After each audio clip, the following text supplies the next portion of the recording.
Então, hoje a gente vai fazer a leitura do livro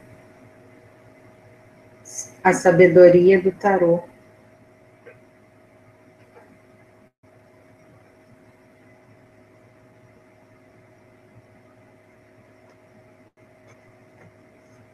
Elizabeth Reich. A Sabedoria do Tarô, os arcanos maiores, representação simbólica dos 22 níveis da consciência humana. No prefácio do livro,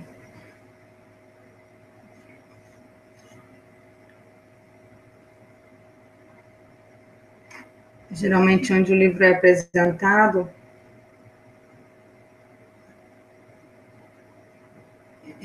já mostra para a gente que ela trabalha o tarô desenhado pelo Oswald Wirth e pelas cartas, por exemplo, a carta da capa, que é a roda da fortuna. A gente já consegue ver a influência egípcia no próprio desenho, com uma esfinge lá em cima. Vê a influência também hebraica, que trabalha com o sistema da Cabala, por conta da letra em hebraico, no pé da carta.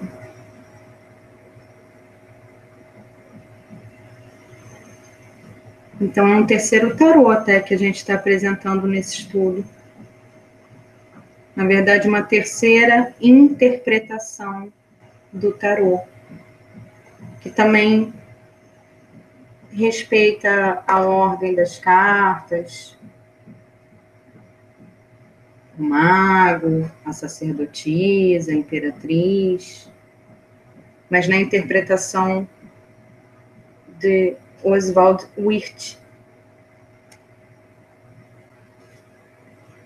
Então, eles dão importância, né, para as cores e para os símbolos da carta.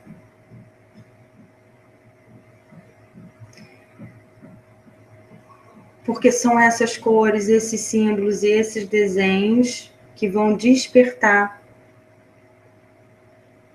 a força intuitiva que nós temos e que vem da nossa alma. Então, eles trabalham com essa ideia de intuição, de despertar a intuição. Enquanto que no outro livro, do tarô mitológico, trabalhava um pouco com a ideia da criatividade, né? Intuição e criatividade estão relacionados. Mas, de qualquer forma, aqui no prefácio aponta essa ideia de intuição, de o tarô, dos desenhos, dos símbolos despertarem a nossa intuição.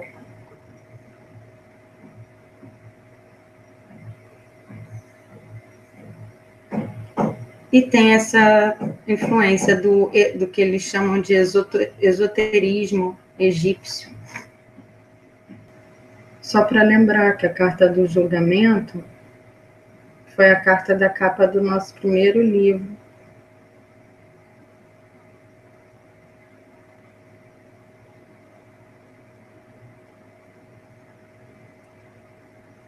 E a carta da roda da fortuna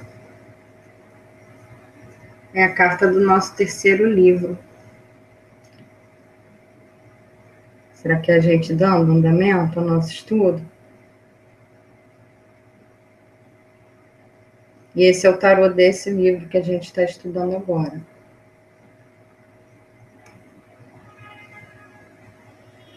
Então, nesse prefácio, já diz o quê? Que é essa experiência da observação das cartas, da experiência com as cartas, do tarô, especificamente, que faz com que nós reagíssemos àqueles símbolos, e essa reação aos símbolos, ao que eles nos afetam, ao que eles nos transmitem, é o que nos faria nos elevar como humanos.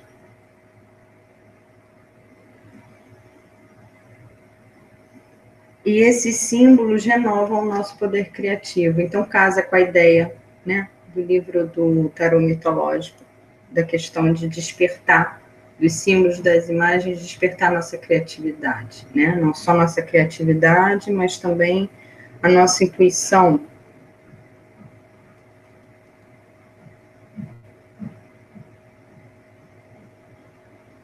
Então, o livro dá uma ênfase na questão dos símbolos enquanto instrumento da ativação dessas dimensões humanas.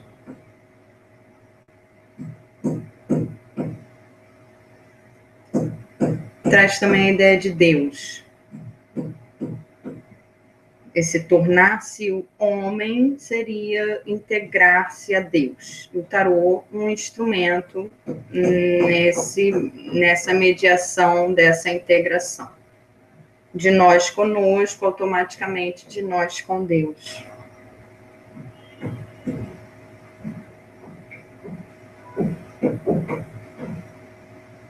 Essa é a integração correta com o tarô.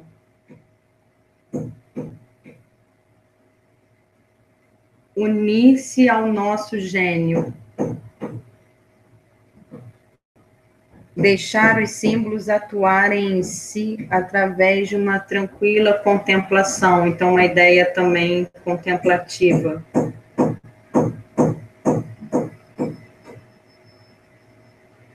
Como se a nossa alma fosse algo, ou a nossa intuição, ou a nossa criatividade fosse algo que pensasse e respondesse por meio de imagens. Algo interessante a se pensar também. Nossa alma só reage ou responde por imagens, a imagem é a melhor forma de comunicação com nossa intuição, nossa criatividade, nossa alma. Existem outras formas de comunicação?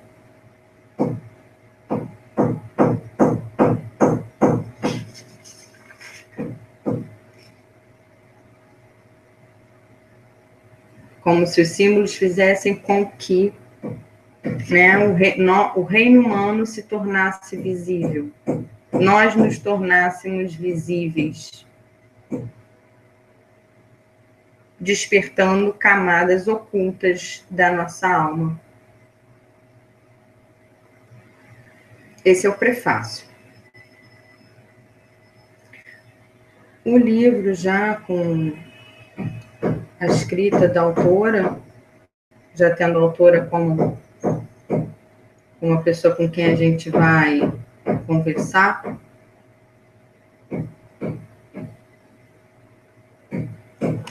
ela reconhece no livro que existe, né, um aumento das explicações psicológicas das cartas, e aí, mais uma vez, a gente encontra a psicologia e já pode entrar nesse campo e dialogar com a psicologia.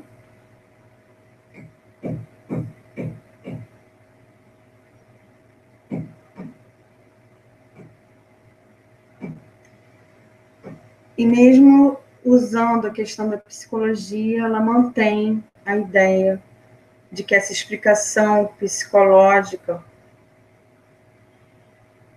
vai atravessar o despertar da consciência até a chegada à divina oniconsciente, né? A união da consciência com Deus. Então, mais uma vez, aparece a ideia de Deus, ela afirma essa ideia.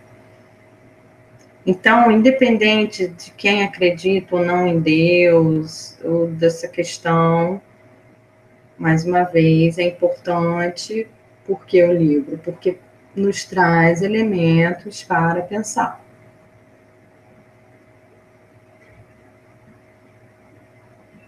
E elementos para pensar o tarô. E outras coisas que talvez eu desenvolva mais para frente. E vamos agora na parte, né, bem inicial mesmo, que é o tarô.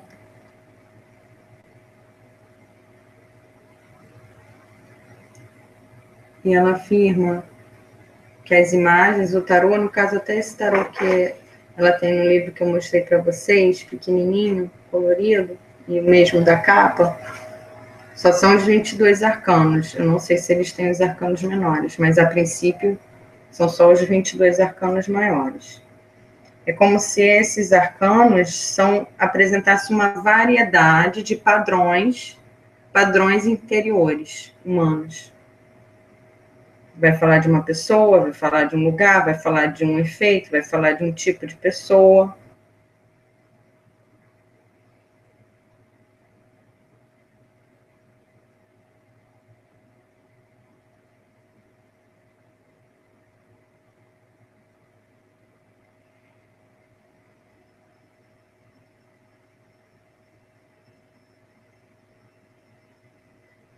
Como se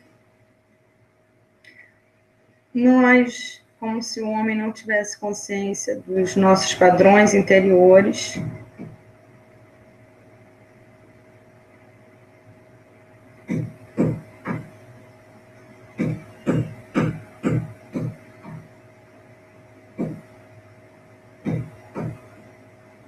Porque, na verdade, esses padrões interiores somos nós mesmos.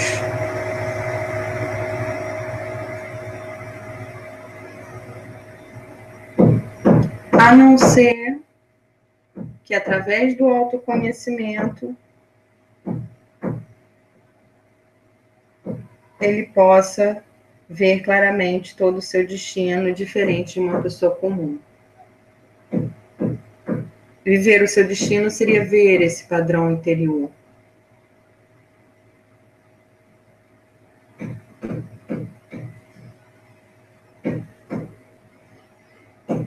Então, o tarô é humano e mostra situações humanas, mais uma vez. Independente da discussão que ela faz ou que ela tem com Deus, né, isso fica claro também. E mostra características essenciais dos seres humanos, capacidades dos seres humanos, aptidões dos seres humanos, traços humanos.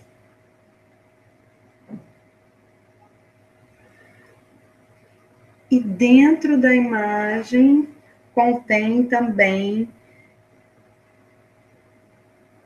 a fonte dessas características, ou seja, de onde vêm essas características e que reações essas características podem provocar no mundo exterior. Ou seja, uma carta, um arcano pode mostrar também que reações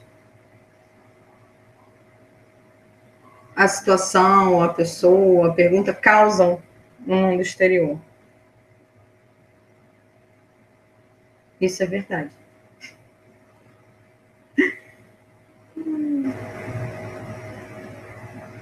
E por isso, segundo ela, segundo a autora, revelam todo o destino do homem, mas é aquilo.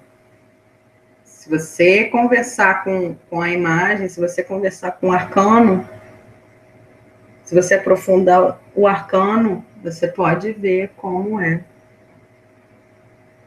Que tipo de reações ele pode provocar no mundo exterior a partir da pergunta que você fizer. Interessante isso que ela chama atenção no livro também.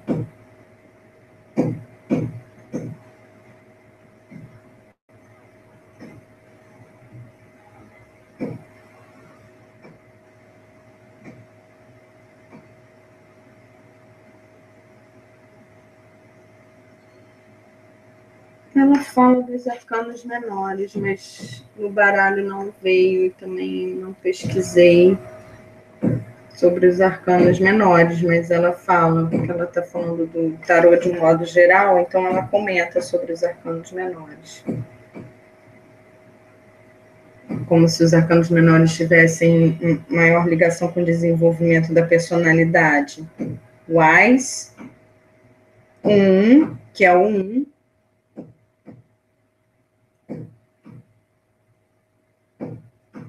vence todas as outras cartas, pois é o pai de todas as coisas.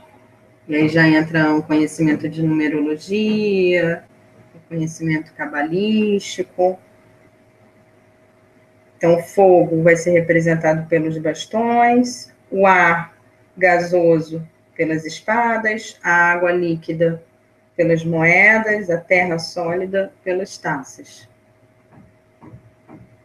Quanto aos arcanos maiores, diferente da personalidade dos arcanos menores, são os princípios que regem as qualidades do homem. Esse princípio é a consciência. Como o homem usa suas habilidades, com que finalidade ele usa suas habilidades, quer de modo correto ou errôneo, para bons ou maus propósitos.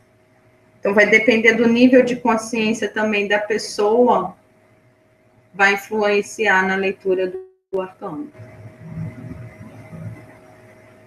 Interessante essa parte também.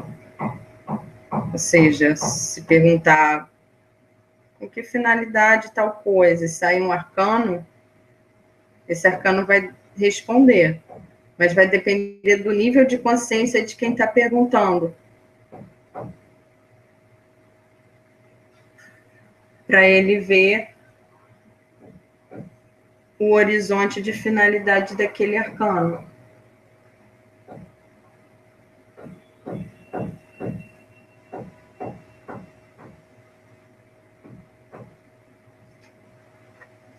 Eu marquei para ler alguma coisa na página 15, que seria importante. Então, esse livro é bom.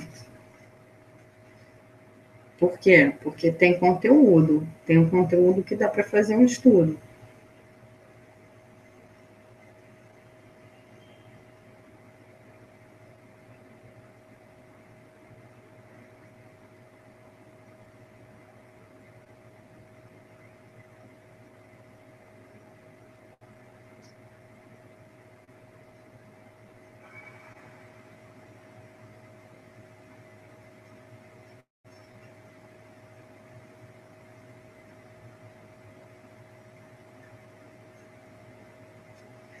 A passagem é a seguinte: o homem, todavia, é o próprio artista que cria sua imagem pessoal de acordo com o padrão interior, mas a partir de dentro.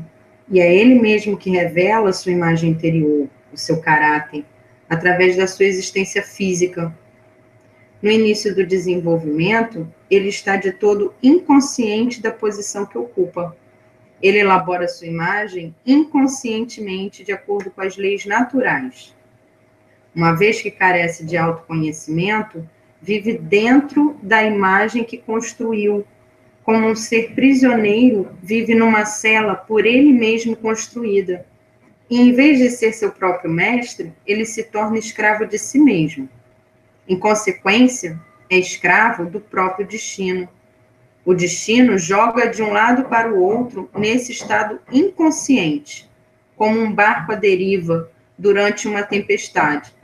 Em seu desespero, o homem procura e espera obter ajuda do exterior, e também não tem nenhuma percepção do fato de que o auxílio verdadeiro, a libertação desse vagar às cegas, desse cativeiro, está unicamente em si mesmo, só pode ser encontrado em si mesmo. Mas esses golpes do destino, que ele próprio causa devido à sua ignorância, acabam por despertá-lo um dia.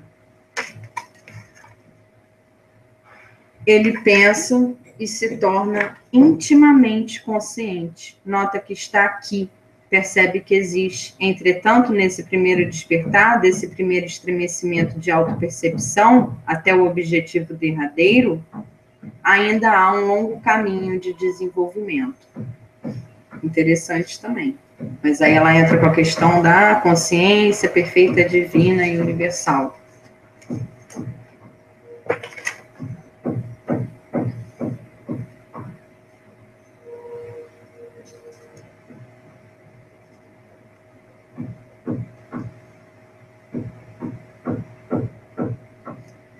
Então, a ideia que ela traz, e aí a gente tem que depois ver na psicologia um pouco mais como isso trabalha. Mas essa autora desse livro de tarô traz a ideia que é como se o homem tivesse a liberdade do inconsciente, se libertasse do inconsciente. Como? Através da consciência. Porque se tornar consciente das forças é se tornar também consciente do universo. Tornar-se senhor do seu destino, criador consciente de sua própria individualidade e do seu próprio mundo. Ela fala também muito dos iniciados da antiguidade pré-histórica, como uma forma de falar da origem do tarô, mas ela não especifica bem quem seriam esses iniciados da antiguidade pré-histórica. Eles criaram o tarô.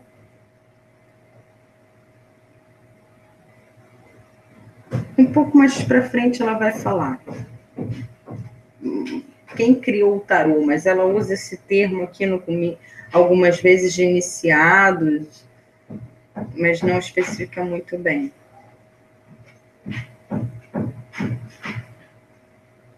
Então, os arcanos, eles mostram esses estágios de consciência.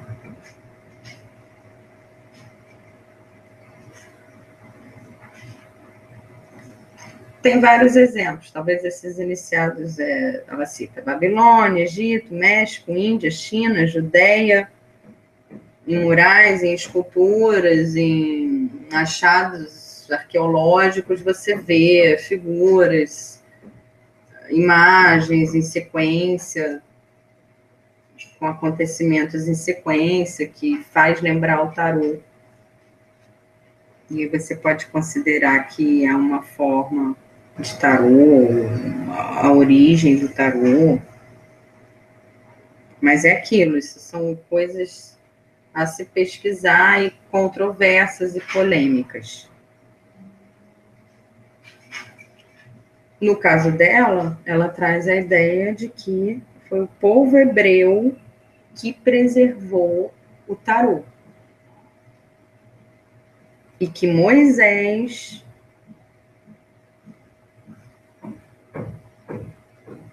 escreveu a Torá, e dentro da Torá tem a Cabala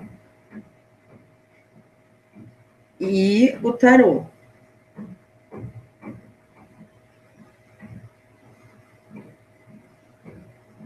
Nesses textos sagrados existe o tarô.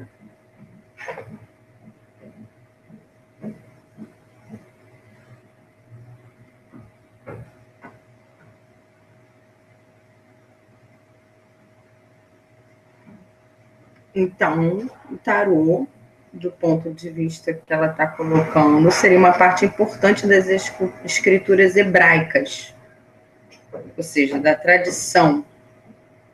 Por isso que ela fala de Deus, porque tem a ver com a ciência de Deus. Tudo está no um, o um está em tudo. E esses elementos básicos da criação, isso tudo provavelmente vem, né, desses livros sagrados, através de uma leitura que ela está trazendo para a gente. Que os elementos básicos da criação são o som, a letra e o número. Por isso que os arcanos maiores do tarô formam também, e aí vem ela trazendo, as 22 letras do primitivo alfabeto hebraico. Então, essa leitura desse livro trabalha com a ideia de que os 22 arcanos maiores do tarô têm analogia ou ligação com as 22 letras do primitivo alfabeto hebraico. E essa escritura hebraica, ela é considerada divina, onde os números têm ligação com as letras.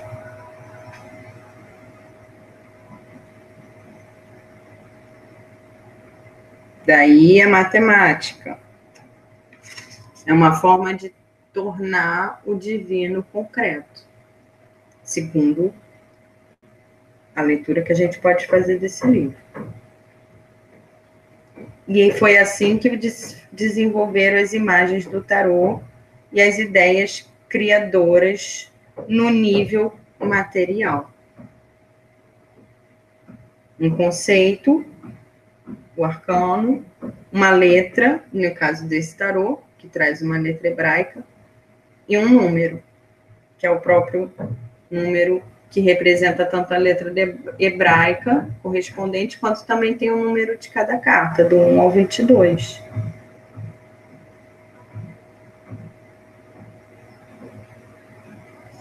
E traz aquela ideia de que tarô pode também significar Torá ou rota. Algo que se tem que pesquisar.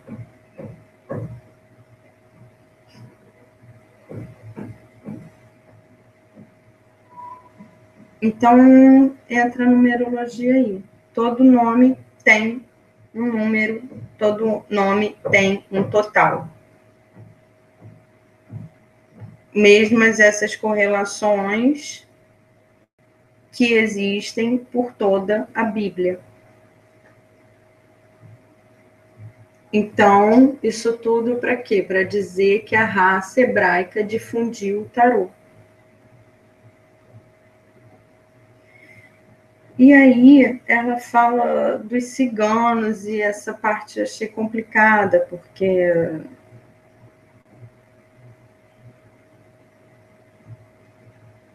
que os ciganos são degenerados, que os ciganos são primitivos, as cartas ciganas, que os ciganos usam o baralho a fim de ler a sorte.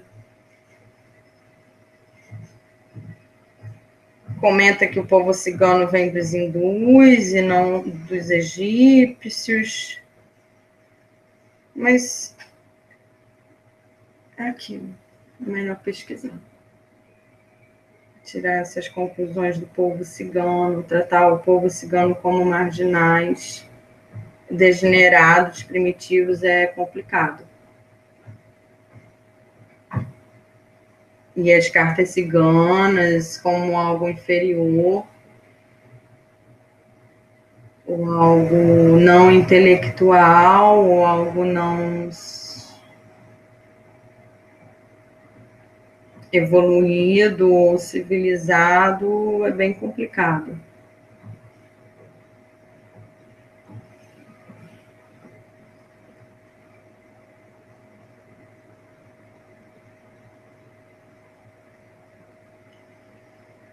Voltando para as partes que podem ajudar a gente a pensar sobre o tarô. Então, como obter uma imagem autêntica do tarô? Quando a gente conhece o significado das cartas, né? Isso é uma boa dica. E não só o significado das cartas, mas aquilo que é o mais importante, o movimento daqueles significados. Isso é muito importante. E como o movimento daqueles significados? De várias formas.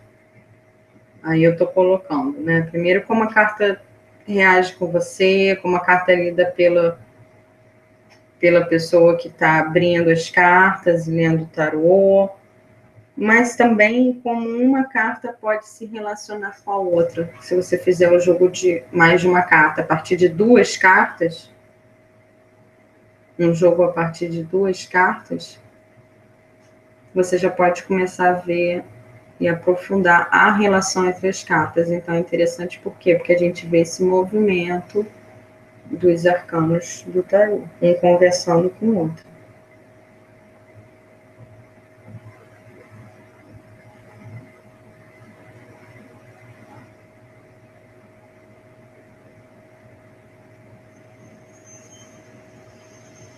Então, é importante saber o significado das cartas individualmente, sim. Também observar a sequência das cartas, por que não? E as relações que aparecem entre elas.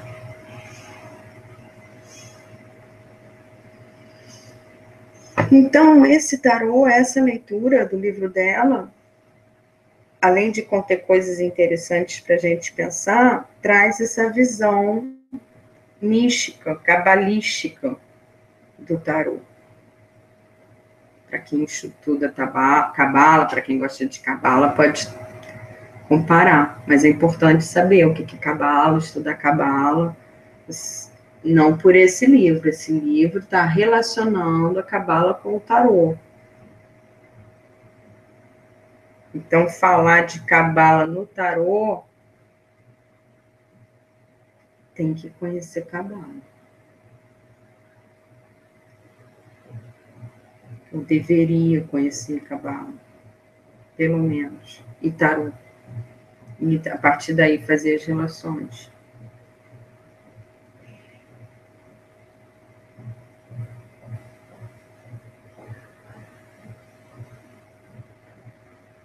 Interessante também a questão, né? É uma forma de autoconhecimento e a ideia de que é como se você estivesse olhando para uma imagem no espelho. E essa imagem também contém o seu interior. E a questão, né, psicológica.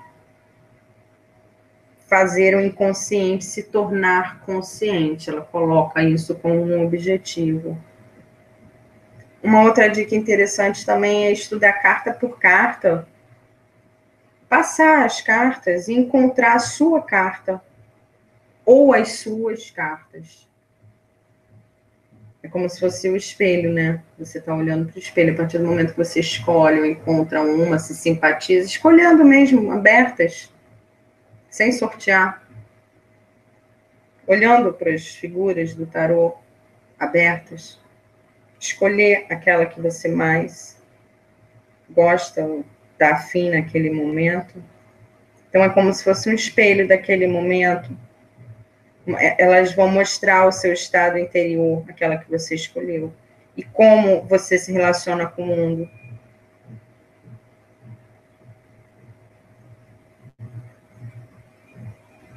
Uma forma de entender também que as razões do nosso espírito estão dentro de nós. Portanto, temos de nos modificar para modificar o destino, e nosso destino se modifica a partir do momento que reagimos de modo diferente a tudo o que nos acontece.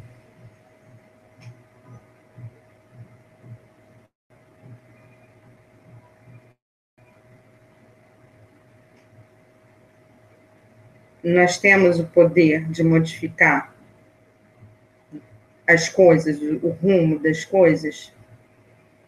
Quando reagimos de modo diferente diante das coisas.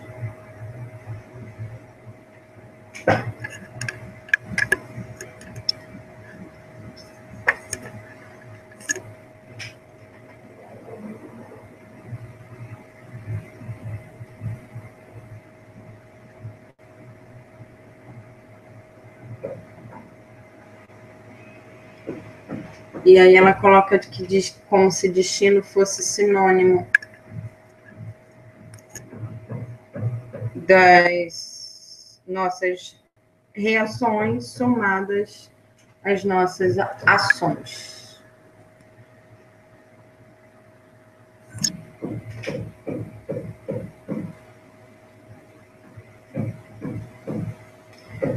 Sempre lembrando, e aí já sou eu falando, né?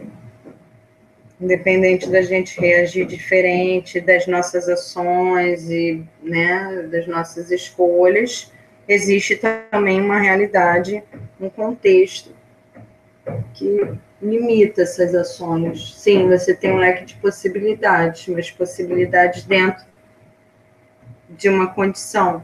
Você pode mudar essa condição, mas existe uma condição.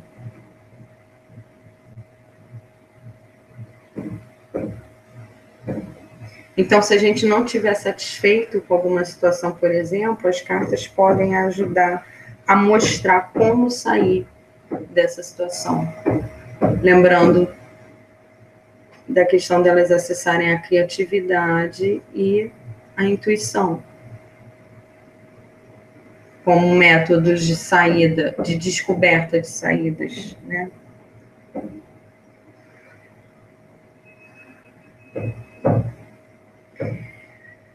Então, um ponto interessante também é que essas cartas, então, mostram nossos estados interiores.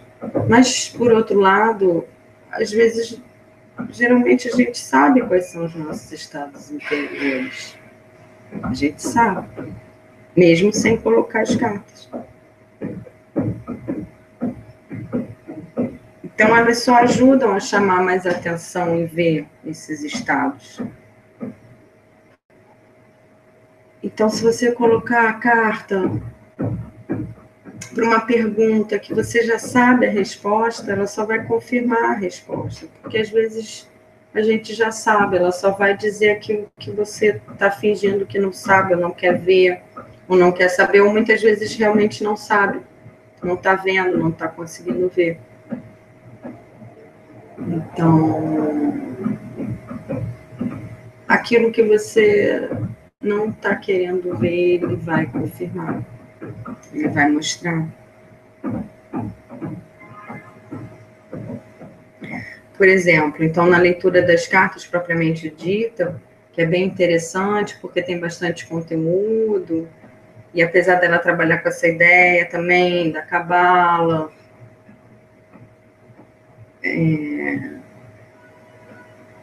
ela traz o significado dos arcanos. Né? No mago, por exemplo, ele é o número 1, mas é também a letra Aleph, que já vem desse alfabeto.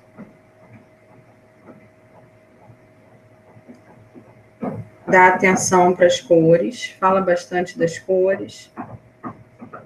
Então, é interessante para quem quer estudar essa parte. Dá detalhes sobre as cartas, bem interessante também.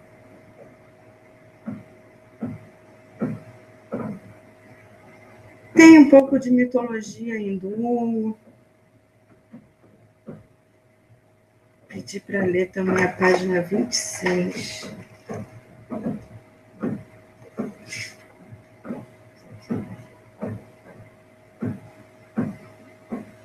Sobre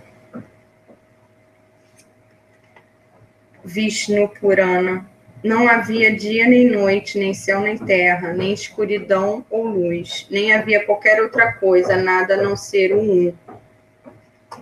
E o grande iluminado hindu, Ramakrishna, afirmou do mesmo modo: conheço um e você conhecerá tudo. Os números tornar-se-ão centenas de milhões se os colocarmos um após o outro. Se, no entanto, o um for extinto, não restará nada. A quantidade só existe com relação ao um. Primeiro um, e então os muitos outros. Primeiro Deus, e depois o mundo e suas criaturas.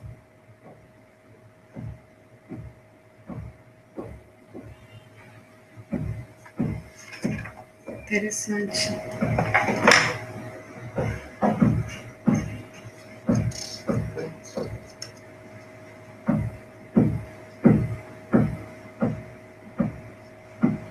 Também pedi para ler 27.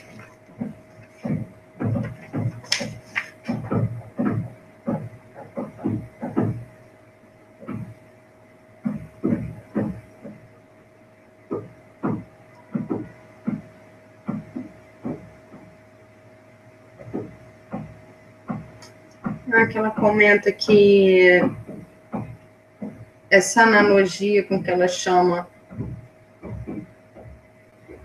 da cabala tem a ver com o que se chama na ciência de campos radioativos de energia.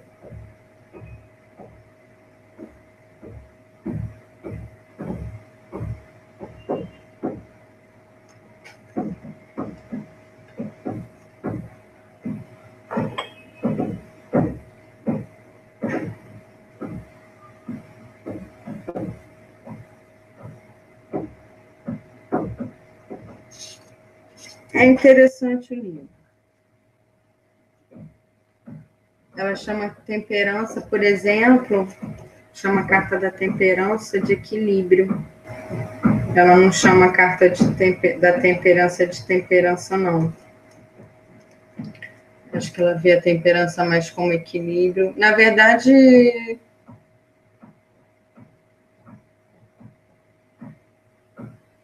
uma interpretação dela de uma leitura do desenhista. Mas a temperança, por exemplo, ela dá esse nome.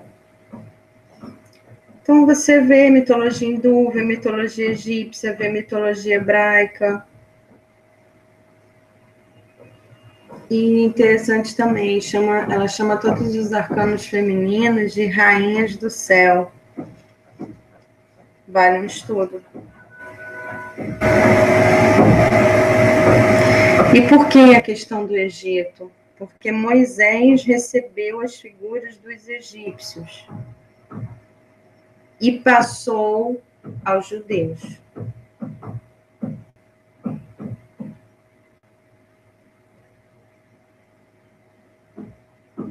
Sugere que psiquiatras e psicólogos deveriam usar o tarô. E aí entra numa parte bem interessante também, que é o diálogo com a psicologia, sobre os testes mentais, Zonde, Warteg, Koch, Rorschach.